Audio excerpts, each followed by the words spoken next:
Chris. Linda. And I'm a bookaholic. I'm a book digester. Is that what I said last time? Yeah, and it still doesn't make sense. It does, because I digest the books. I don't just read them to be entertained. I'm totally digesting them. Well, I'm just saying that. That's why I gravitate toward nonfiction, I think, is because I want it to change me, make me better. I don't know if you heard the last one I did where I was changed by some of those books. That's true. I understand that. I do understand that fiction can do that for some people, but it doesn't for me. And so I think that's the point.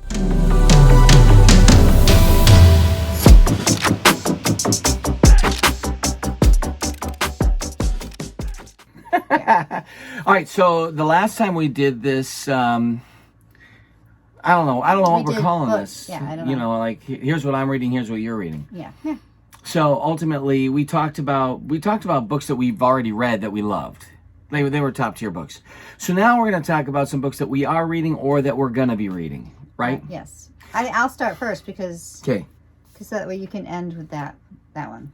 Sure. All right. I have two books that I am going to be reading soon, and then the rest are books I'm currently reading. So here's my first. Now the thing is, the truth is, the bulk of my reading these days is textbooks. That's what I do, is I read textbooks. Sure. So my whole bottom shelf of my office is textbooks that I've read almost literally cover to cover. So I actually do read the textbooks. But and I like reading in my classes. I like reading a novel or a book that is connected to the textbook, so that I'm reading the textbooks, and I'm also reading. So like I read a book called Group, which was a great book when I was taking a class in group therapy. So I have a trauma class coming up soon. I teach counseling trauma, and so The Body Keeps Score. This has gotten a lot of, because you've seen. I've seen the response of people with this book being so good, and so the brain, the mind, and the body, and healing from trauma. So that's definitely is going to be read within the next few months. All right. So here's my first one, kind of a nod to an author I mentioned last time. This is on my to be read pile, Louise Erdrich. This is called The Sentence, and this is about a bookstore owner, which Louise Erdrich does own a bookstore, if I recall, and because I think I bought a book there. It's in Minnesota. All right. So anyway, and it's just kind of some of the happenings and quirky things that take place in a bookstore. What's not to love? I love this author, and I love the world of books. So that looks kind of interesting. I think some family members read this and said they thought it was fantastic. It's a great cover. Excuse me. I'm all right.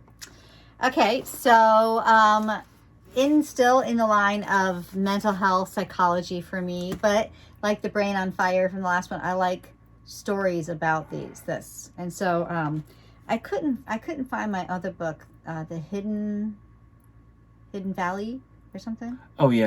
I don't know where that is. I gotta find where I put that, because that's on my to-do. I'm supposed to read that in the next couple of months. So, but The Beautiful Boy. This is a movie, and my son actually was talking about it to me. And so it's a father dealing with his son's addiction. And so my son was very touched by the movie. And I would rather read the book than watch the movie. It has the guy from The Office, Steve Carell. Steve Carell. He's the Steve main. Carell? He's the main actor in that book or movie. Steve Carell. So yeah, Beautiful Boy. It's a true story. Okay. Now I'm in the midst of reading this one, and I'm loving it. Dan Simmons, Summer of Night. And listen, Dan Simmons is an exceptional writer. He's so good.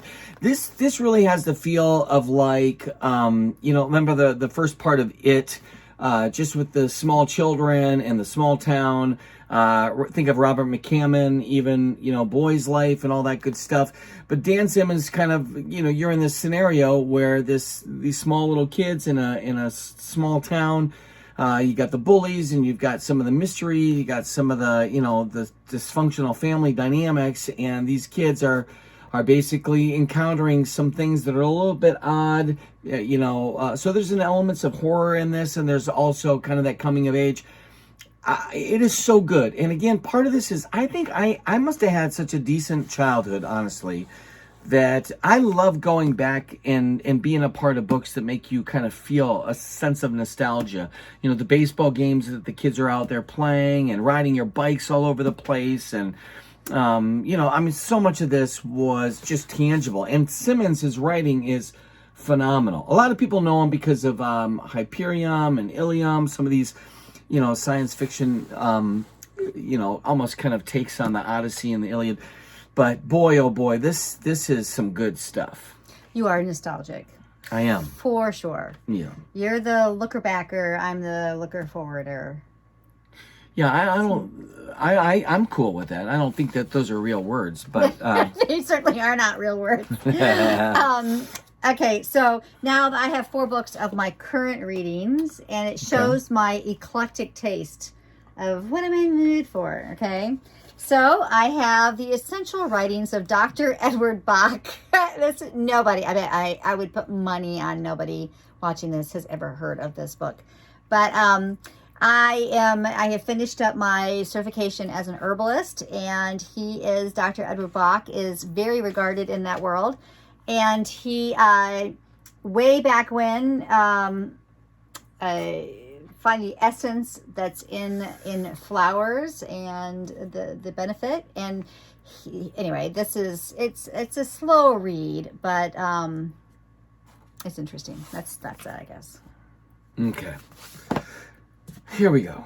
I have not started this yet. I was supposed to have started this and read it by now, but I have not. The Eye of the World, Robert Jordan. Part of the reason I have not read this yet is because it's a little daunting, and I have other books on my plate, and, I've heard of this kind of mysterious middle of the way through the series. It gets a little bit of a slog. It's a little hard to get through. But it is a classic, and it's not like I'm looking to the television series to be the guide on whether I read something or not, because, But I do think that I want to jump into this. I have people... What's the television show for this? Wheel of Time. Oh, okay. Yeah. Yeah. This is the first book in the Wheel of Time, and this is the I think it has some really 30th anniversary edition. Yeah. Look, honestly, I love fantasy and epic fantasy at that. So why I have not read this is it's almost a shame, It's daunting, though. But and if you heard it goes slow in the middle, that's hard. That's not. I don't think there's any slow periods in the actual first few books. Oh, but when you're in the series, yeah. Okay. So, well, by that point, you're into it. Who cares? Yeah, right. So, honestly, the example of all examples is the King Killer Chronicles by Patrick Rothfuss, and the truth is that. We're all irritated with waiting, So, I'd rather tolerate the slog. I'm not irritated. I've just cut him out. You've written him off? I've written him off, yeah. All right. I'll tell you what, though. If he came out with that next book, we're buying it. That would have to be, if he comes out with the next book. The Door of Stone or whatever? Then the second of that trilogy will be moved into my must-read. Actually, I probably have to reread the first one because... Well, honestly, I read the second one. I wasn't bad. But I won't read the second until the third is ready. I know. So so why would I want to invest in it? Right. Exactly. So that's the point. Okay, so always forever in my bedside stand is Agatha Christie. That is the one, my go-to fiction, because I love a good murder, right? Who doesn't love a good murder? And the thing with Agatha Christie is that it's not nail-biting, horrifying, shocking, all those negative emotions that I don't need any of that in my life. The thing with Agatha Christie is that her murders it has a pattern about them, and the pattern is comforting. So I have hers just short stories. So every chapter is a whole another murder, and I can read it in one night. I can sit down, enjoy a good murder, and go to sleep, and boom. I don't have to wake up the next morning, and when I go to read at night, try to remember what happened the night before. That's my problem with fiction, is that I have to remember what I read the day before or the week before if I haven't gotten to it, and I can't do it. It's just too much for me. So, Hercule Poirot. Hercule Poirot. Poirot. I know. Nobody knows how to pronounce that name. All the people who in the TV shows know how to, but apparently I can't. All right. The last couple for me. This Billy Summers by Stephen King. I've read so many Stephen King books, but for some reason I've not read this one yet. I really enjoy King's writing, and I've heard a lot of good things about this. And I think this was some sort of maybe a hitman gone, having to come out of a retirement. He's a killer for hire. I don't know a lot about this, but I definitely am interested. Because it's Stephen King. Yeah, honestly, at that point in the game, he's probably, I don't know, my top 2 favorite authors. I'm going to read everything he puts out anyway. Right. So is that new? No. That's a little bit old. I'm not sure why I hadn't picked it up and read it yet. I was probably lost in the distraction, lane. Yeah. Okay. This you've read. So love it. Halfway through The Return of the Prodigal Son, Henry Nowin. And even though it has a lot of spiritual elements to it, but what's great about Henry Nowin is that he's also a psychologist. So he has some psychology in his writing. But then also what's nice about it is that he's dissecting this classic piece of art. And so I think that it's really interesting to see how what he brings out of it. So anybody who's into art and likes to have it kind of elaborated on, this is a good one. But it's also, he's just Henry Nowin. You love him. He's awesome. I love Henry Nowin. I've read tons of his books. I'm probably most of them. And with Nowin, he was a priest from the Netherlands, if I recall, and then he's an intellectual, so he taught at some of the most famous schools. I think he was in Yale doing work, and then he kind of gave it all up, and he started working with people with severe handicaps, his story is quite profound. And so this idea of a broken person and leaning against a father who's forgiving and merciful, that's, in a lot of ways, that's Henry Nowin's life. His most famous book is called The Wounded Healer. So I'm reading that one. This book, The Return of the Prodigal Son, is one of the best spiritual reads, period. And you don't even have to be a hugely religious person to find you have psychology some great in consolation. There. You have psychology and you have art. Yep. And there's a lot in there that could be appealing to many people. So second to the last? Yeah, I have my last. You have your second to your last. Yep. Okay. So Wool, Hugh Howey. Now, I don't know anything about this except it's a post-apocalyptic book, and there I think are 3 in that series. And look, I've heard phenomenal things about this book. I have not read it yet. It's on my list, and honestly, it's going to be one of those things where I just snag it and I start, and I don't think I'm going to stop. So when is it? When was that one written? I'll tell you, the popularity of post-apocalyptic, yes, I can speak.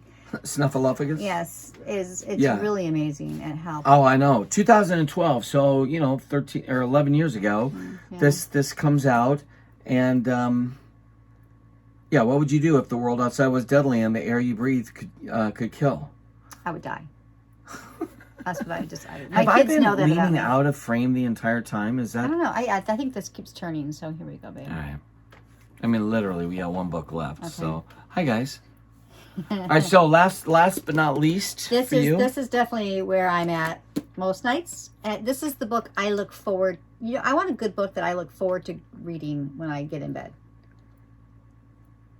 I read that book by Jamie from Outlander. Yes. And it was good. Good. But it wasn't a page turner, and by the end I was like, okay, I just gotta get done with this. I don't like books like that where I feel like I just gotta get done with it. I want a book that I'm like, oh, I'm gonna read this. I have a few minutes. I'm gonna pick it up and read it, right? And so this is it for me right now. The Hacking of the American Mind. Dr. Lustig. He's a pediatric endocrinologist, but he's in the whole circuit of talking about fat is not bad and natural health, and so he's in that circuit of talking. But this one is awesome because it's talking about the science that behind the corporate takeover of our bodies and minds, and so how businesses, big companies, big corporations are completely aware of the way our addictive minds work, and they play into that in their advertisements and even their design of a product. Even down to like Coca-Cola, how it's designed so perfectly to keep you drinking. Yeah. And so again, this is on the subject of dopamine and brain chemistry, which I'm so fascinated by. And he is a master at laying out an argument. I love it. I love to see an argument build, and he does a very good job at that. So, you know who else is really good at arguments? Me? Yeah, you're pretty good. All right, last but not least for me, and I read the first in the series, and of Blood and Fire by Ryan Cahill, and I'm on Of Darkness and Light. My friends, this is phenomenal. And actually, Linda, I think you would like these books because this has got your epic fantasy. It's got a likable hero. There's truly evil and bad, but there's also this good that almost seemingly impossibly is going to battle the adversary and the foe. So Ryan Cahill, this guy is crushing it right now. He just came out with this third full-length installment of the book. There are at least, I think, 3 novellas that complement it. And boy, oh boy, I think for me last year, or maybe it was the end of last year, Blood and Fire, this was a surprise at how good it was.